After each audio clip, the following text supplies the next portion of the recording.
কৃষ্ণৰ সিদ্ধান্ত শুনি উদ্ধৱ মহন্ত কৰি কৰজোৰ পুনৰপি পুছিলন্ত নমো নমো কৃষ্ণ কহিও ক কৃপাময় তুমি বিনা কোনে মোৰ চেদিবে সংশয়। আমি সমস্ত জনাই কম বেছি পৰিমাণে বুজি পাওঁ যে মহাভক্ত উদ্ধৱ জীৱাত্মাৰ প্ৰতি আৰু ভগৱন্ত কৃষ্ণ পৰমাত্মা জীৱাত্মা আৰু পৰমাত্মাৰ মাজত মিলন হৈ যি তাত্ত্বিক দৰ্শন বিষয়বস্তু গুৰুজনে আমাক সিদ্ধান্ত দিছে সেয়া হ'ল একাদশ স্কন্ধ কৃষ্ণ উদ্ধৱ সংবাদ। ভগৱন্ত পুৰুষে জীৱৰ কল্যাণৰ অৰ্থে ধৰাধামত অৱতৰণ হৈছে আৰু প্ৰায় 125 বছৰ কাল থাকি দ্বাপৰ যুগত দৈৱকী নন্দন শ্ৰীকৃষ্ণ হিচাপে এই ধৰাধাম এৰিবৰ বাবে যা যোগাৰ কৰিছে, চিন্তা চৰ্চা কৰিছে। বিখ্যাত ভাৰত যুদ্ধ আয়োজন কৰিলে শকুনি লগ হৈ কুমন্ত্ৰণাৰ জৰিয়তে, আৰু এই বিখ্যাত ভাৰত যুদ্ধত দুষ্টক দমন কৰি সন্তক পালন কৰিছে, দুষ্কৃতি বিনাশ কৰি সংস্কৃতি ৰক্ষা কৰিছে, অধৰ্মক বিনাশ কৰি ধৰ্মক পুনৰ সংস্থাপন কৰিছে।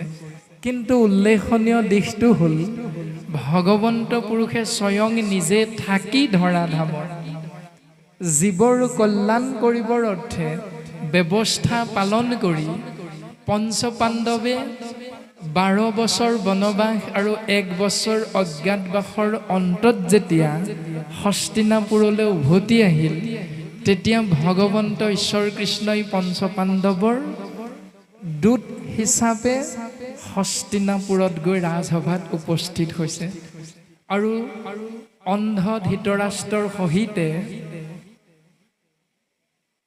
ভীষ্ম, দ্ৰোণাচাৰ্য, কৃপাচাৰ্য, কৰ্ণ, দুৰ্যোধন, দুঃশাসন আদি মহা মনীষীসকলৰ আগত সেৱা নিবেদন কৰিছে যে পঞ্চ পাণ্ডৱ উভতি আহিল, তেৰা সমস্তই পাশা খেলত হাৰি যি ব্যৱস্থাৰ আশ্ৰয় কৰিছিল, কিন্তু ঘূৰি অহাৰ পাছত তেওঁলোকৰ প্ৰাপ্য উভতাই দিব লাগে।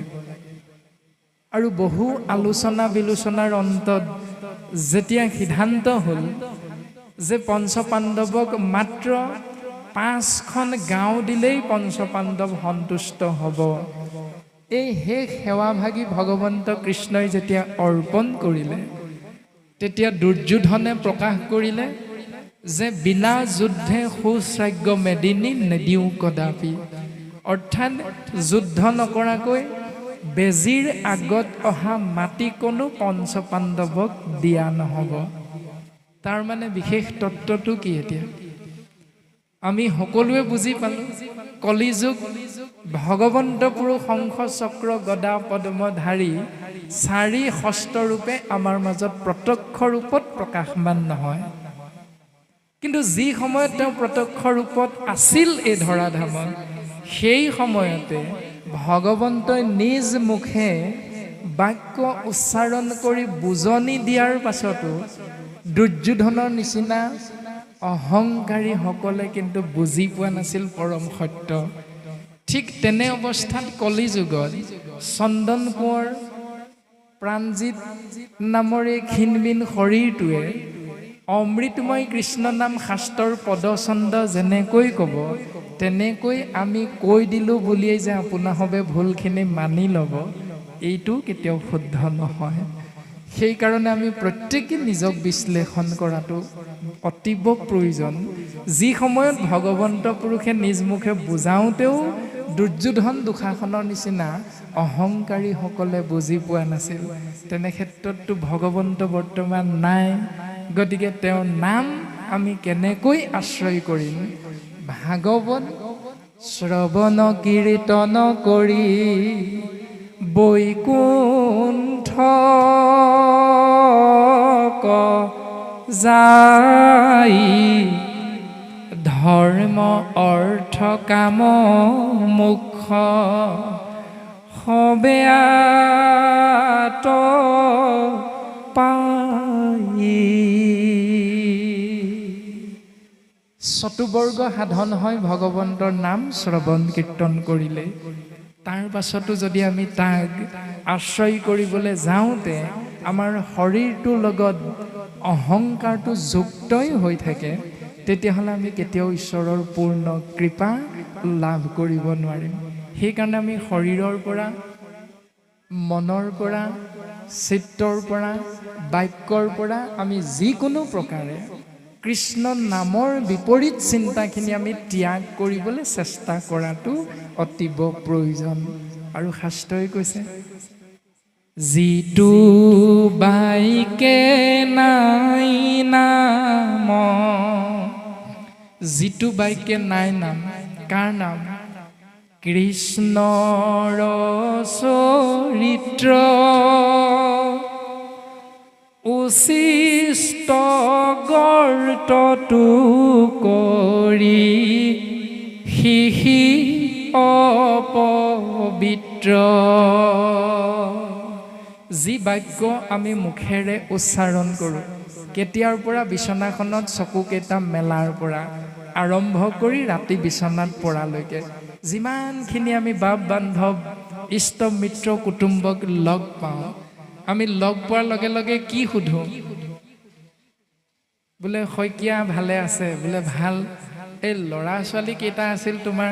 বোলে দুটা। ল'ৰা? বোলে এটি ছোৱালী এজনী। ডাঙৰ? বোলে ল'ৰাটি।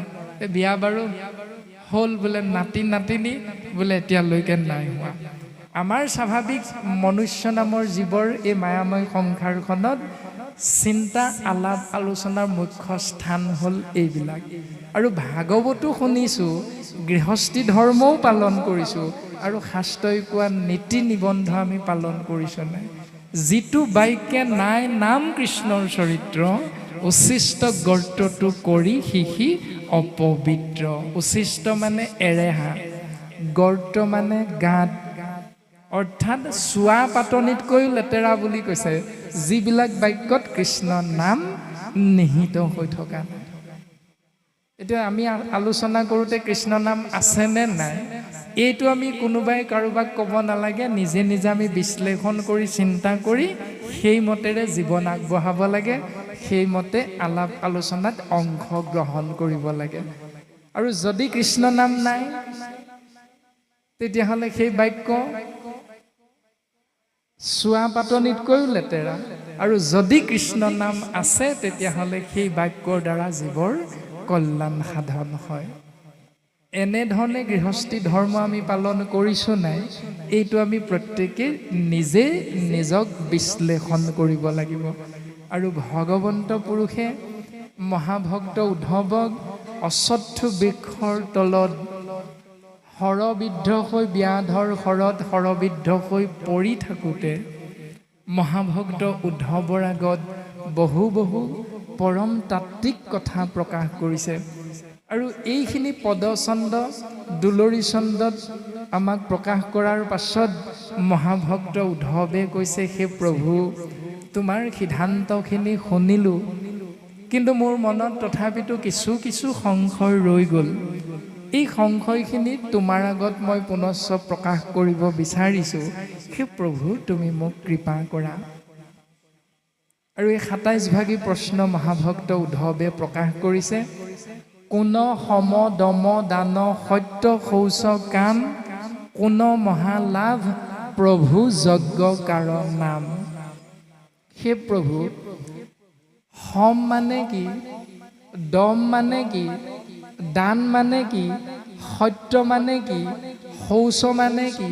কাম মানে কি? মহালাভ কি? যজ্ঞ কাৰ নাম? কাৰ নাম হৰ্য? কোন গুণ? কাৰ নাম মূৰ্খ? কাক পণ্ডিত বুলি কয়? বন্ধু কোনজন? দুখীয়া কোনজন? সুৰ কাৰ নাম? মহাধন বুলি ক'লে আমি কি বুজি পাম? পথ কোনটো? বিপদ কোনটো? সুখ কাৰ নাম? দুখ কাৰ নাম? স্বৰ্গ কাক বোলে? নৰক কাক বোলে? গৃহ কোনখন? ধনী কোনজন? ঈশ্বৰ কোনজন? অনিশ্বৰ কোনজন? কহিউক আমাত বিচাৰি চক্ৰ পানী। হে প্ৰভু, তুমি আমাক এই পৰম তত্ত্বকেইটি বুজাই দিব লাগে। এতিয়া আমিও দিনে ৰাতিয়ে কৈ থাকোঁ নহয়, বোলে নামঘৰ এভাগলে কিবা এটা বিচাৰি 5জনমান ভকত আহিলে বাটচৰা ভাগ ময়ে বনাই দিম বুলি কৈ দিলোঁ। কিমাননো খৰচ হ'ব? টকা 50,000 মান। প্ৰকৃততেইতো মহাদান হয়নে নহয়? এতিয়া তাৰ বিষয়ে হয়তো আজি আমি অকণমান জানিবৰ বাবে মহালাভ দোকান এখন খুলি বহি আছোঁ, আজি মোৰ বহুত লাভ হ'ল। এতিয়া সেইটো প্ৰকৃততে জীৱৰ মহালাভ হয়নে নহয়? আদি আদি কথাখিনি বাস্তৱসন্মত পৃথিৱীখনত আমি শ্ৰেষ্ঠতম জীৱ মনুষ্যই কেনেকৈ ভাবি আছোঁ, আৰু শাস্ত্ৰসন্মতে ভগৱন্ত পুৰুষে নিজ মুখে উদ্ধৱক কোৱাৰ চলেৰে কৃপালু শ্ৰীমন্ত শংকৰদেৱ গুৰুজন বস্তুৱে আমি প্ৰপন্ন শিষ্যৰ প্ৰতি কেনেকৈ উপদেশ প্ৰদান কৰিছে। ভগৱন্ত পুৰুষে প্ৰকাশ কৰিছে, উদ্ধৱ তুমি শুনা। ৰাম উদ্ধৱ কবুলন্ত কেশৱ কৃপাময় পুছিলা পৰম ভাগৱত ধৰ্মচয়। উদ্ধৱ, তুমি যে মোক এই 27 ভাগী প্ৰশ্ন সুধিলা, এই প্ৰকৃততে এয়াই মহাভাগৱত ধৰ্ম। এই মহাভাগৱত ধৰ্ম তুমি আজি মোক সুধিলা, তোমাক মই নিশ্চয় কম উদ্ধৱ। কিয় জানানে? কাৰণ তুমি মোৰ পৰম বান্ধৱ। মাধৱে বুলন্ত সখী অশুনিও সিদ্ধান্ত, তুমি মোৰ মহামিত্ৰ ভকত একান্ত। উদ্ধৱ, তুমি মোক সুধিছা কাৰণে মই তোমাক নকওঁ। তুমি মোক সুধিছা কাৰণে মই তোমাক নকওঁ, কিন্তু তোমাক মই এই কাৰণেই ক'ম, কাৰণ তোমাৰ লগত দুটা মহান তত্ত্ব নিহিত হৈ আছে। সেই মহান তত্ত্ব দুটা কি? প্ৰথম উদ্ধৱ তুমি মোৰ পৰম বান্ধৱ। দ্বিতীয়তে উদ্ধৱ তুমি মোৰ সমস্ত ভকতৰ ভিতৰত তুমি অতি উত্তম একান্ত ভকত। এই দুটা পৰম সত্য তোমাৰ লগত আছে। এতিয়া এই দুটা পৰম সত্য আমাৰ লগত আছেনে নাই? আমাৰ বন্ধু কোন? কোনোবা শইকীয়া দত্ত কলিতা উপাধিধাৰী কোনোবা এজন। আৰু উদ্ধৱৰ বন্ধু কোন? স্বয়ং সত্য বস্তু কৃষ্ণ তত্ত্ব। চন্দন কোঁৱৰ বাপে কৈয়ে গৈছিল যে আমি কায় বাক্য মন চিত সুদৃঢ় বিশ্বাসে কৃষ্ণ নাম আশ্ৰয় কৰিছোনে নাই কৰা প্ৰমাণটো পাওঁৱেই, যে খাওঁতে শুওঁতে উঠোঁতে বহুতে কৃষ্ণ নাম, পিছল খাই পৰোঁতে ইটো নামহে ওলায়। এই বুলি যে অকণমান আগত কৈ থৈ গৈছিল, তাতে আমি প্ৰমাণটো পাম যে আমি ভগৱন্তৰ একান্ত ভকত আৰু পৰম বান্ধৱ হ'ব পাৰিছোনে নাই পৰা। আৰু মহাভক্ত উদ্ধৱৰ লগত এই দুটা পৰম তত্ত্ব নিহিত হৈ আছে। আৰু সেইকাৰণে ভগৱন্ত পুৰুষে কৈছে যে তুমি মোক যিখিনি প্ৰশ্ন ভাৱনা প্ৰকাশ কৰিছে, এয়াই হ'ল প্ৰকৃততে মহাভাগৱত ধৰ্ম। আৰু ইয়াক মহামহাজনে যাক নজানে সাক্ষাৎ, কৰিবুবে কত মূৰ সন্মত তুমাত উদ্ধৱ মহাজনসকলেও যি পৰম তত্ত্ব বুজি পাব নোৱাৰে, যি ভাগৱত ধৰ্ম উপলব্ধি কৰিব নোৱাৰে, এই মহাভাগৱত ধৰ্ম পৰম তত্ত্ব আজি মই তোমাৰ আগত প্ৰকাশ কৰিম তোমাক। সেই উদ্ধৱ সৰ্বপ্ৰথম কওঁ শুনা। এই ৰাম আন দেৱ ধৰ্ম কৰিও পৰিহাৰ মোট মাত্ৰ এক চিত্ত মতি ভৈল যাৰ যিজনে জানিলা মই পৰম বান্ধৱ তাৰে নাম সমভাৱে জানিবা উদ্ধৱ। উদ্ধৱ তুমি যে সুধিছিলা মোক সৰ্বপ্ৰথম প্ৰশ্নভাগী হম কাৰ নাম, হম মানেনো কি? তোমাক মই কওঁ শুনা উদ্ধৱ। ৩৩ কোটি দেৱ দেৱতা আছে। এই ৩৩ কোটি দেৱ দেৱতা সেৱা কৰা, চিন্তা কৰা, এই নীতি নিয়ম ধৰ্মবিলাক যদি তুমি পৰিহাৰ কৰা আৰু তাৰ বিপৰীতে মোটেই কায় বাক্য মন চিত্তেৰে যদি মোৰ নাম মোৰ চিন্তা কৰি থাকা আৰু যিজনে জানিলে ময়ে জীৱৰ পৰম বান্ধৱ অতীব সুহৃদ, আৰু সেই ব্যৱস্থাটোৰ নামেই হ'ল হম উদ্ধৱ তুমি জানিবা। এতিয়া প্ৰথম প্ৰকাশ কৰা এই হম আপোনাৰ মোৰ শৰীৰৰ লগত বাক্যৰ লগত মনৰ লগত আমি ৰাখিছোনে নাই ৰখা, এইটো আপুনি মই প্ৰত্যেকেই চিন্তা কৰাটো অতীব প্ৰয়োজন। হয় গুৰুজনাই ক'লে শাস্ত্ৰসন্মতে উবানৰ লোক হৰি ভজিবুক ধৰাইটো উপদেশ এৰাল জাল জীৱাকত কাল জৰা ভৈল পৰবেশ। সেই জীৱ সমস্ত হৰিক চিন্তা কৰা, হৰিক ভজনা কৰা। কিমান দিন জীয়াই থাকিবা তাৰ কোনো গেৰাণ্টি নাই। গতিকে এক দেৱ এক সেৱ একত বিনে নাই কেৱ। অন্য দেৱী দেৱ নকৰিবা সেৱ গৃহ নপখিবা তাৰ মূৰ্তিকো নাচাইবা প্ৰসাদো নাখাইবা ভক্তি হৈব ব্যভিচাৰ। এতিয়া এইখিনিতে আমাক দুটা দৰ্শন গুৰুজনাই দিছে। এক নম্বৰ হ'ল যে বাস্তৱ সন্মত পৃথিৱীখনত কৃষ্ণ নাম মূৰ্তি বাংময় মূৰ্তি হ'ল মহাভাগৱত।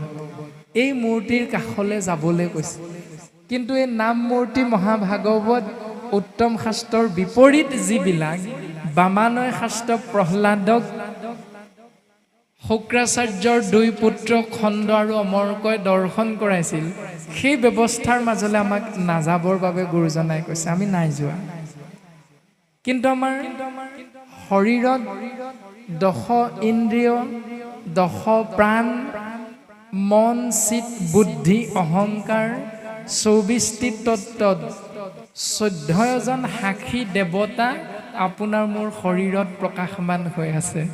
আৰু শৰীৰত থকা ১৪জন দেৱতা ক'ত ক'ত আছে আপোনাৰ সবে কম বেছি পৰিমাণে জানে। বৰুণৰ পাশে বান্ধি থৈব কতকাল আপোন বয়স হইলে বুদ্ধি হইব ভাল এটা জিভাত বৰুণ দেৱতা আছে বুলি কৈছে বাকিখিনি আপোনা হবে জানেই আমি মাত্ৰ কথাটো আওতালে আনিহে দিয়া হৈছে অন্য দেৱী দেৱৰ স্থান মূৰ্তিৰ স্থান আপুনি মই নাই যোৱা দৰ্শন নাই কোৱা কিয়নো আপুনি মই শ্ৰীমন্ত শংকৰদেৱ সংঘ নামৰ ভক্তিৰ পঢ়াশালী ভাগীৰ অন্তৰ্ভুক্তি একান্ত ভগত কিন্তু দেহ তত্ত্বৰে যদি দৰ্শন কৰোঁ শৰীৰত থকা সেই 14জন দেৱতাক সন্তুষ্ট কৰিবলৈ গৈ কাম ক্ৰোধ লোভ মাধৱ গুৰুজনাই কৈছে এই সংসাৰখনত যতে ক অনৰ্থ আছে সংসাৰত তাতে তিনিবিধ সাৰ কাম ক্ৰোধ লোভ আপোন নাশন জানি কৰা পৰিহাৰ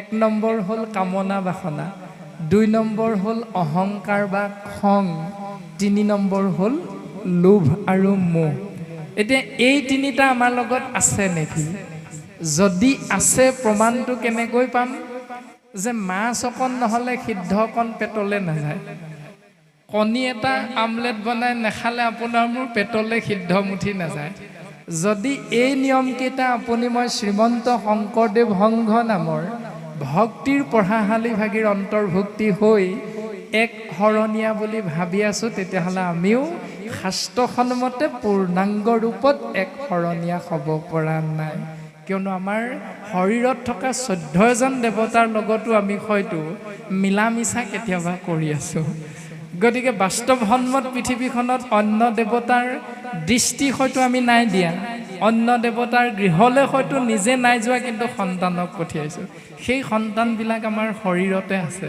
গতিকে সেই সন্তানৰূপী কামনা বাসনা কৌৰ্চুত কপটতা অন্যায় অসূয়া অপ্ৰীতি এইবিলাকক আমি যিমান পাৰোঁ সিমান দমন কৰিবৰ বাবে আমি চেষ্টা কৰাটো অতীৱ প্ৰয়োজন কিন্তু এয়া সম্ভৱ হ'ব কেৱল সাধু সংগত আৰু আজি সেইকাৰণে আমাৰ দিগন্ত দিহিঙীয়া বাপজনাই সেউকী তেৰাই আপোনা হক মহামহন্তক আবাহন কৰি আনি যি ভাগী সিদ্ধান্তৰ যোগাৰ কৰিছে এই ভাগী আমিষ নহয় নিৰামিষ আৰু এই নিৰামিষ আহাৰ সাধু সংগত হয় আৰু সেইকাৰণে আমি যিমান পাৰোঁ সাধু সংগ আশ্ৰয় কৰিবৰ বাবে চেষ্টা কৰিলেই আমি আমাৰ শৰীৰৰ পৰা অন্য দেৱ দেৱতাক সন্তুষ্ট কৰা ব্যৱস্থাটোৰ পৰা আমি য'ত পৰুনাস্তি আঁতৰত থাকিবৰ বাবে চেষ্টা কৰিব পাৰিম আৰু বৰ্তমান উদ্ধৱৰ আগত এনেকৈয়ে ক'লে আন দেৱ ধৰ্মক কৰিও পৰিহাৰ